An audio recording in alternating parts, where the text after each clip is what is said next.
Geisha is OP. Well, that is what my thumbnail said after 2 weeks of playing the game. Even back then I was complaining about the game. It seems not much has changed. July 2020 was my first video on Identity V.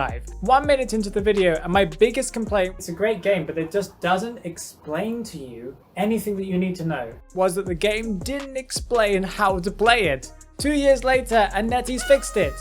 Well, wait, NetEase, what is this? I can't play the tutorial on PC? That's an issue for another day. Geisha is OP. That is what I said halfway through the video, so I must be right then. Geisha is OP. No. And this is a great example of why you shouldn't take what I say as being lore. I have been wrong, and I will be wrong in the future. Weeping Clown is S tier is another video where I was wrong. I couldn't foresee how his abilities could be countered so hard. Clerk isn't as strong as she seems is a video that a lot of people still fight me on in live streams and also in the comments of that very video, but I still consider this to be true up until today, as we see the issues with her character that I talked about in the video, holding her off from being in the top roster of hunters. Sometimes I am right, others I am wrong. What is important is that we think everything through properly. So after all of this time, what have I learned about the game? Cipher Rush, the topic of contention for the whole community, for as long as I can actually remember. Back in autumn of this year, as many of you can remember, we had promises of a Cipher Rush adjustment being worked on, along with a new hunter trait. Oh, how the community was excited. Fast forward to April 2022, and we see the fruits of NetEase's labour. A massive rework of accelerated decoding and of the decoding time of a cipher machine. Our wants were finally met. Yet, many, including me, were skeptical that these changes were a nerf and instead seemed more like a buff to us, but we were still all excited to try it out. 3 months later, and nothing? The adjustment was scrapped without informing us and without any of it being implemented. The same happened with the hunter trait that was called Cold Ticket or Cold Stare. This one also never happened and I don't think it will ever be added. Being completely removed from the test server and no mentions of it being made by NetEase themselves. Instead, Survivor's decoding speed has been increased as Barmaid's decoding debuff was removed, First Officer's decoding was increased, and rumours of one of the next survivors being a decoder make me nervous thinking about decoding time in the future. This is what I've learnt. NetEase doesn't always do what they say they will, obviously. Especially when it comes to big game-changing adjustments that could change up how the game is played. Many players like myself have felt like this game hasn't progressed. The meta strategy is the same as it always has been. Decode while one player kites. Provide assistance if you can, but decoding is the main priority.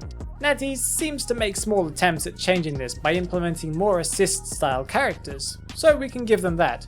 But the rules remain the same. Big changes are needed if we're going to revitalize this game. Look no further than my recent stream for the next point. Yes, ping.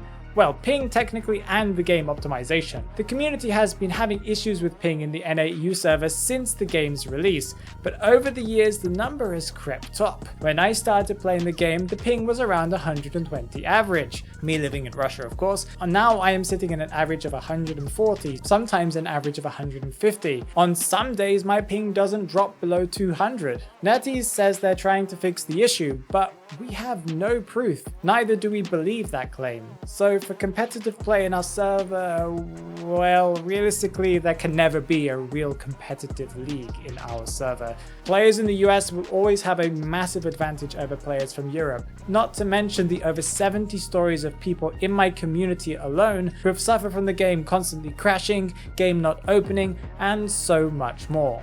It's sad, as the competitive aspect of this game is what differentiates it from Dead by Daylight and other asymmetrical games. There are official tournaments, in-game tournament events, and skins to go along with all of this, yet the glaring issue is that those events just aren't for us, but are for the Chinese community.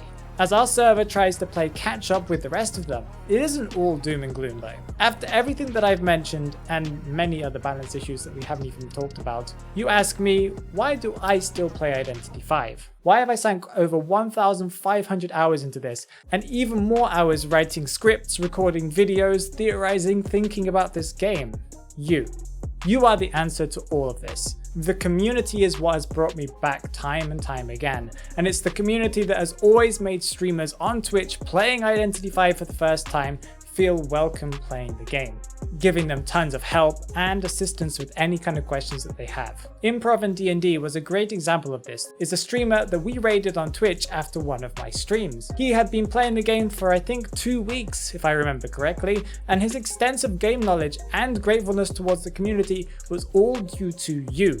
Yes, there are toxic players, quite a lot of them too, yet my experience has been overwhelmingly positive. We aren't afraid to discuss our views on the balance of the game, people support and teach other characters and strategies to players that just don't understand how they work, and it really feels like the player base has made this game what it is today, and props up the crumbling pillars that NetEase tries to fix using plasters. Over my time playing this game, I have learned a lot of different tricks, gameplay strats, and I have definitely learned how to think through the competitive nature of this game, something I didn't know how to do before. So if you want to learn some of my strongest tips to improve quickly at Identity V, then you should watch this video here, and here you'll get some great tips to do exactly that.